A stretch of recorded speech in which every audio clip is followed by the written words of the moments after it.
Hello guys, in this video we will explain a way if your Facebook account is open on another device, an easy way without programs, just from your phone settings, so follow the method with me to the end.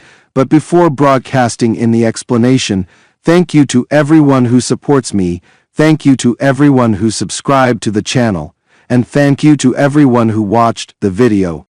Now let's go to the explanation. The first thing we do is go to our Facebook account. After that, we click on the profile icon, then we go down and click on Settings and Privacy. After that, we click on Settings, then we click on Personal Details. After that, we click on Passwords and Security. Here at the bottom, we will find the places from which we logged in or not. The places from which you logged in, click on them. After that, you will find all the devices connected to your Facebook account and that logged in to your Facebook account.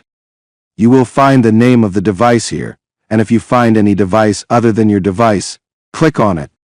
After that, you click on Log Out. Then you will be asked to confirm the process and enter the Facebook account password. You enter the password for your Facebook account and log out of that account just for excitement. A piece of advice from me: if you find any connected device with your Facebook account and your Facebook account is open in it, this means that that device or the owner of that device has your Facebook account password. So, a piece of advice from me is to change your Facebook account password and activate the two-step verification feature to protect your Facebook account. If anyone tries to access your Facebook account, they will not be able to. I hope you liked the video. For any problems, inquiries, or suggestions, write them in the comments and we will meet in an upcoming video, God willing.